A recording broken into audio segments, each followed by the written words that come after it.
Assalamualaikum warahmatullahi wabarakatuh. Waalaikumsalam. Alhamdulillahirobbilalamin. Wabillahi nasta'in wa ala alihi wassalatu wassalamu ala asyrofil anbiya'i wal mursalin sayyidina wa maulana Muhammadin wa ala alihi wa sahbihi wa sallam amri wa hlul 'uqdatam min lisani yafqahu qawli. Sebelum acara ini kami buka, kami perkenalkan saya sebagai pengacara pada siang hari ini untuk membacakan susunan acara. Yang pertama adalah pembukaan, yang kedua adalah sambutan dari Kepala SMK Wali Songo Karangpalang, yang ketiga adalah inti acara, yang keempat doa, dan yang terakhir adalah penutup. Acara yang kedua yaitu sambutan dari Kepala SMP Wali Songo Karangpalang kepada beliau Bapak Darul SPD. Waktu dan tempat kami persilakan. Assalamualaikum warahmatullahi wabarakatuh. Terlebih dahulu sebelum saya menyampaikan, adalah kita panjatkan puji syukur kepada Allah Subhanahu wa Ta'ala, yang mana kita semuanya masih bisa berkumpul bersama di ruang 29A dengan keadaan sehat walafiat. Amin ya rabbal alamin. Salawat serta salam juga tercurahkan kepada junjungan kita Nabi Agung Nabi Muhammad Sallallahu Alaihi Wasallam. Mudah-mudahan kita semuanya bisa diberkahi mendapatkan syafaat beliau. Amin ya rabbal alamin. Bapak Ibu yang saya hormati, yang pertama perlu saya sampaikan kepada panjenengan semuanya, agenda pada siang hari ini adalah tindak lanjut, yaitu dari program guru penggerak yang kebetulan alhamdulillah SMP Wali Songo ada yang lolos sebagai guru penggerak, dan saya juga mengucapkan banyak terima kasih pada beliau yang sudah mewakili SMP Wali Songo Karangpalang ini untuk menjadi guru penggerak. Dan nanti ke depan guru-guru yang lain bisa segera mengikuti seperti beliau, sehingga SMP pada nanti ke depan semuanya menjadi guru penggerak. Sama kalau Bapak Ibu guru hanya satu yang menjadi guru penggerak, itu ya rasanya agak berat untuk menjunjung tinggi atau menjunjung beban SMP Wali Songo secara keseluruhan. Tapi kalau nanti semuanya bisa menjadi guru penggerak, mudah-mudahan nanti SMP Wali Songo bisa semakin maju. Amin ya rabbal alamin. Memang targetnya ini adalah sementara guru-guru yang awalnya memang belum mendapatkan pendidikan pelatihan sebagai guru, atau belum mendapatkan pelatihan kurikulum K13. Nah, untuk kesempatan pagi hari ini, siang hari ini, Bapak Ibu guru yang juga adalah guru-guru junior, guru-guru junior dan calon guru. Dari itu tolong nanti bisa mengikuti anak-anak, bukan hanya kegiatan siang ini, kalau bisa jangan hanya sebagai bukan hanya sebagai prosedural, bukan hanya sebagai bukti fisik, tapi kalau bisa ya memang ini benar-benar bisa diterima oleh teman-teman semuanya.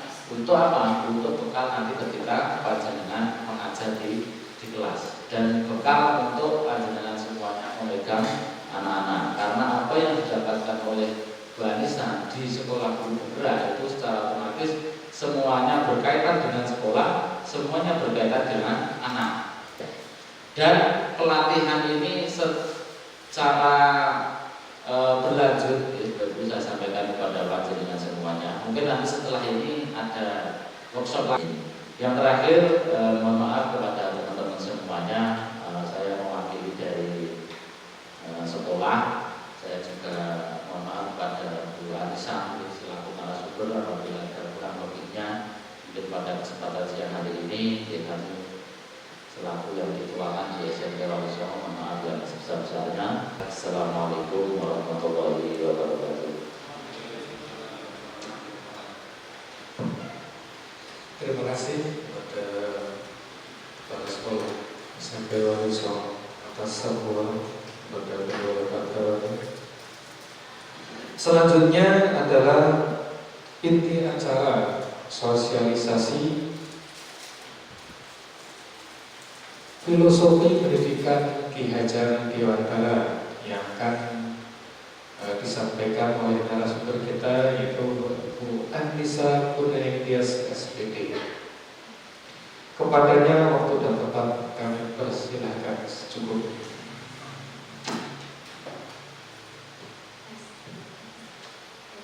Terima kasih Pak Pembelajaran, Pak Taibin atas waktunya, dan terima kasih Bapak Baroni yang telah mensupport saya untuk menyelenggarakan sampai pada terlaksananya kegiatan ini.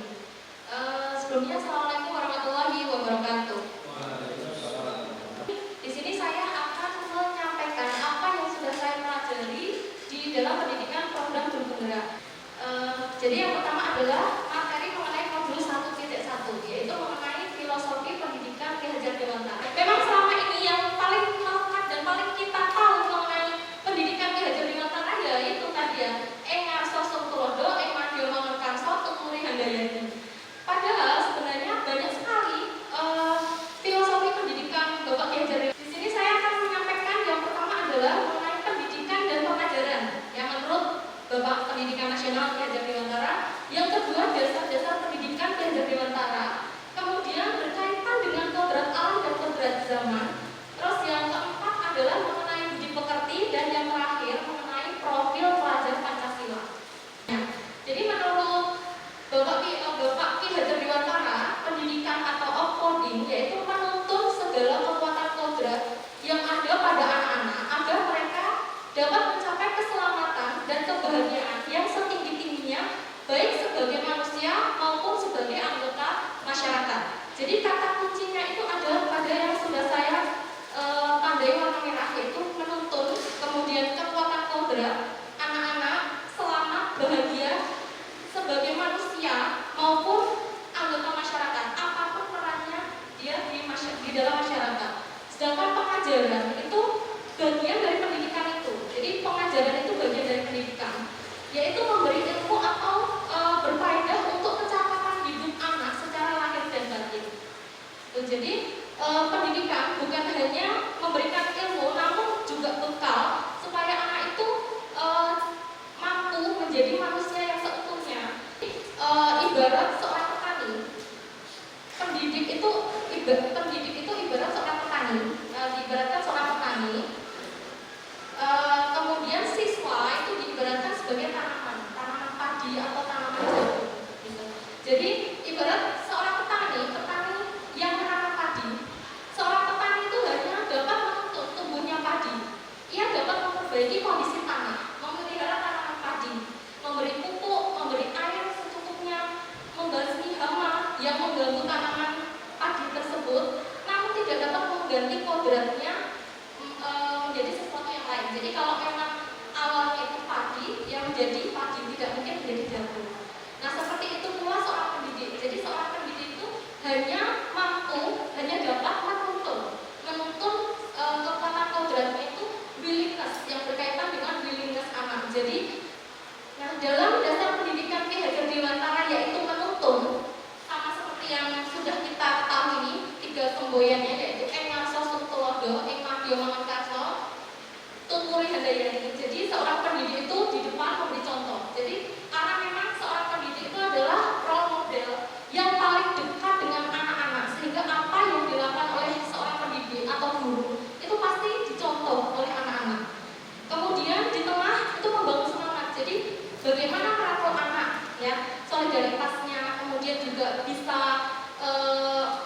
bagaimana cara berkomunikasi dengan anak, memberikan motivasi seperti itu. Kemudian Tumuri Handayani di belakang memberi dorongan. Dorongan ini support atau berupa kebutuhan yang anak itu butuhkan, seperti itu. Nah, tujuannya untuk apa? Supaya anak atau peserta didik itu selamat dan bahagia. Dasar pendidikan Ki Hajar Dewantara itu juga mengenai berhamba pada anak.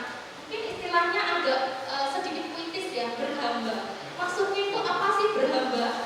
Yaitu bebas dari segala ikatan, dengan suci hati mendekati sang anak, bukan meminta sesuatu hal, melainkan berhamba pada sang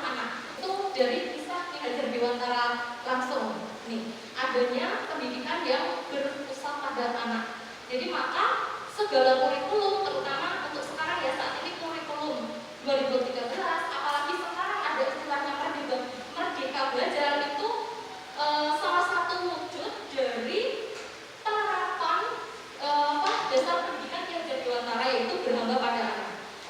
Kemudian bukan tabula rasa. Maksudnya apa? Anak bukan kertas kosong, bukan sehelai kertas kosong. Jadi dalam dasar pendidikan Ki Hajar Dewantara, anak itu diibaratkan sebagai sehelai kertas itu yang penuh dengan tulisan. Namun tulisannya itu masih suram. Jadi tugasnya pendidik adalah menebalkan tulisan yang suram itu, yang sekiranya berdampak positif atau bermakna positif ya, menjadikan anak itu budi pekertinya lebih baik. Nah, kemudian membiarkan saja tulisan yang memang itu berdampak negatif. Gitu. Jadi itu bisa dengan dua kekuatan ya. Pertama dari konteks diri anak sendiri. Kemudian yang kedua itu dari konteks atau kekuatan sosial kultural atau budaya. Jadi konteks diri anak itu maksudnya berasal dari diri anak. Jadi bagaimana cara membangun perilaku anak ya, membangun perilaku anak supaya anak itu berperilaku baik, berbudi pekerti baik. Kemudian yang kedua adalah sosial kultural atau budaya. Melalui local wisdom itu juga kita bisa menebalkan anak perilaku positif anak tadi ya, supaya anak itu berperilaku baik seperti itu.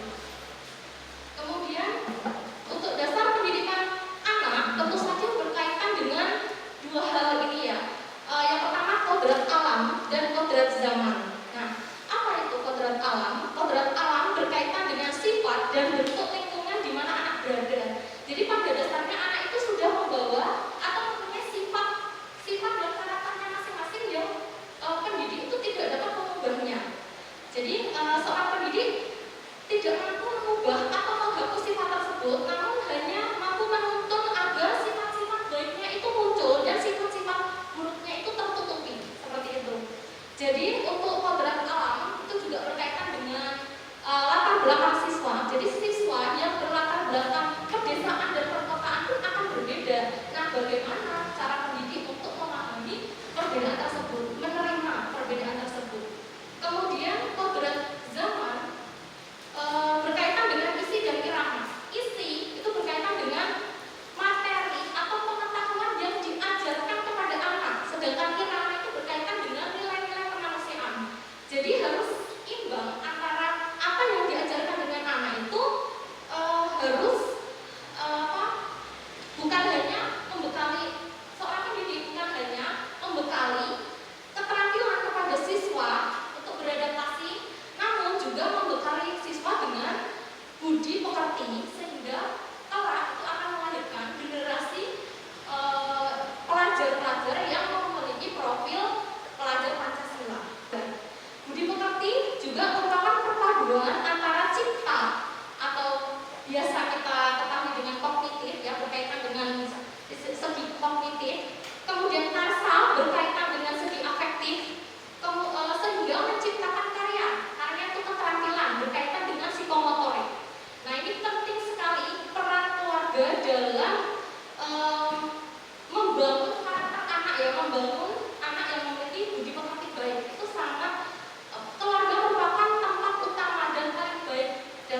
dari diskusi itu bukan hanya peserta didik diharapkan dapat berkolaborasi, tapi mampu berkomunikasi. Bagaimana cara, kalau misalnya memiliki perbedaan pendapat, apa yang peserta didik lakukan seperti itu. Jadi ini tujuannya memang supaya anak-anak atau peserta didik itu mampu bergotong royong atau bekerja sama. Tadi kemudian yang keempat adalah mandiri. Mandiri maksudnya adalah mampu berdiri di kaki sendiri ya.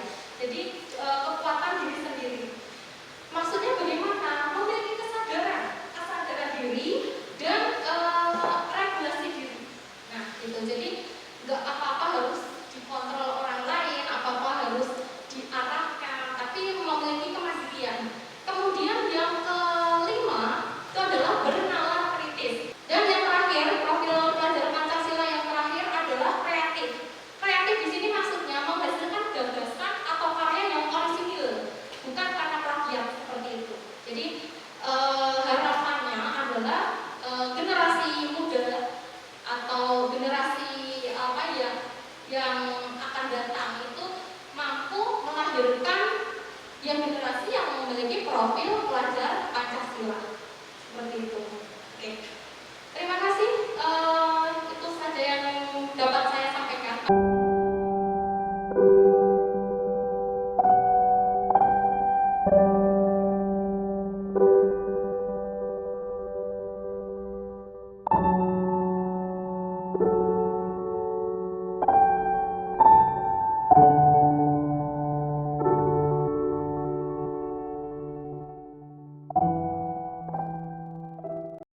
Apabila ada kurang lebihnya, saya mohon maaf, atau mungkin ada yang ingin ditanyakan?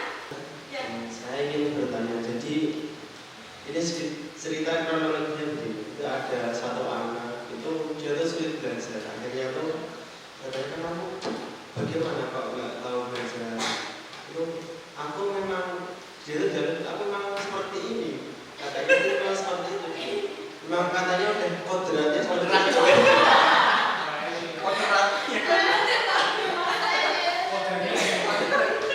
Itu memang katanya kodrat seperti itulah. Saya ketika mendengar itu, ini apa bersikap bagaimana seperti ini? Ini memang kalau memang kodratnya ini, kalau kita ajarin terus mungkin nanti dia tuh punya semangat atau tidak. Akhirnya kan sebagai seorang yang belajar akhirnya harus berbuat apa? Ini kalau dikasih materi, kalau dia tidak bersemangat mungkin akhirnya benar. Ini bagaimana ya Miss caranya usaha-usaha kita agar bisa merubah pola pikir dia. Akhirnya kalau aku mungkin akhirnya kelihatan itu nggak ada usaha, nggak pengen bisa.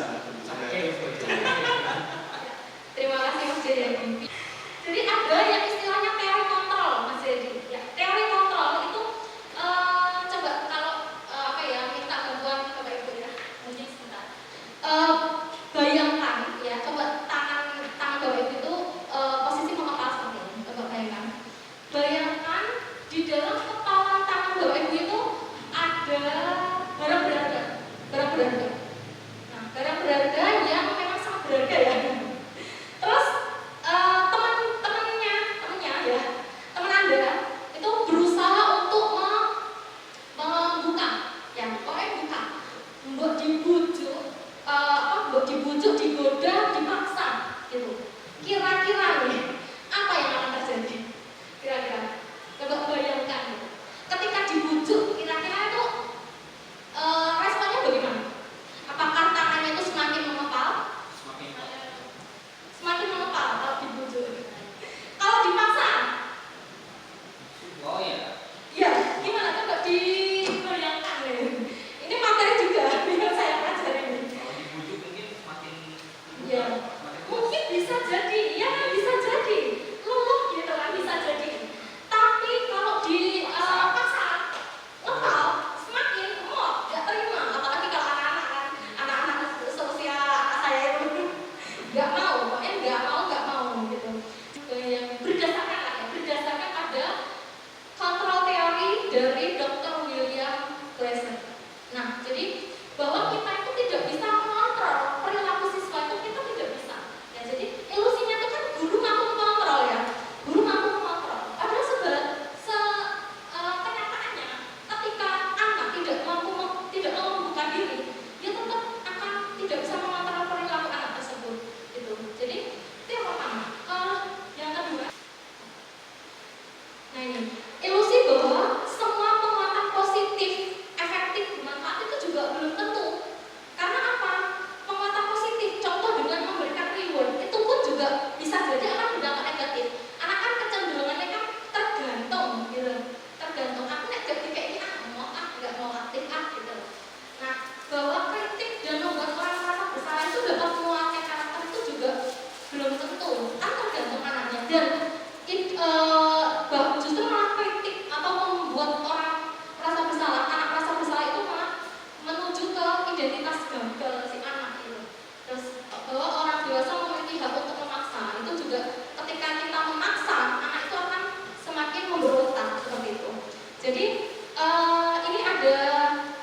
hidup. Kalau misalnya seperti itu mungkin dia freedom mas. Pengennya itu apa gitu, ditanya aja pengennya apa gitu. Jadi kalau misalnya memang ketika dia nggak mau mengungkapkan ya kita nggak tahu apa yang dia butuhkan gitu, nggak tahu. Jadi kalau misalnya ada si anak yang seperti itu sebenarnya ya kita tadi sistem among pertama sabar, kemudian melakukan apa pendekatan, kemudian melakukan segitiga restitusi itu. Yang pertama itu ya nggak apa-apa kalau kamu itu misalnya tadi apa mas? Misalnya apa tadi nggak mau belajar ya tapi kira-kira kalau nggak belajar itu kira-kira itu baik atau tidak gitu loh. Ditanya validasi itu kan tindakannya salah atau tidak, ditanya ke anaknya. Terus setelah itu kira-kira itu terus maunya apa gitu loh. Gitu. Jadi kayak ya lebih ke pendekatan itu tadi. Nah, jadi si anak itu pengen apa? Dia tuh memiliki pengen kebutuhan kasih sayangnya itu tercukupi. Gitu. Bisa jadi karena si anak itu pengen bebas, aku gak pengen ini, tapi aku pengen ini loh. Gitu. Nah itu kebebasan freedom. Bisa jadi karena memang kalau dia misalnya ganggu temennya, berarti apa? Dia itu mau diakui kak aku itu lebih berkuasa loh daripada gitu kan ada loh. Dan itu kita temui sebenarnya. Nah ini materi juga gitu mas. Itu kalau menurut teorinya seperti itu. Cuman aplikasinya ya itu lebih ke bagaimana cara pendekatan ke anak secara personal ya, betul personal. Tepuk tangan semua untuk narasumber Bu Anissa murid SSPK. Terima kasih atas ilmunya, semoga bermanfaat bagi kita semua. Cara yang terakhir adalah penutup.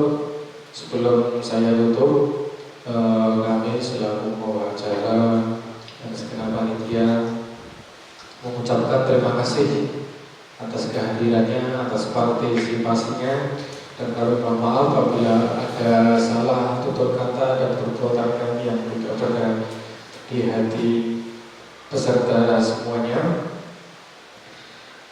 Dari kami cukup. Ihdinas siratal mustaqim.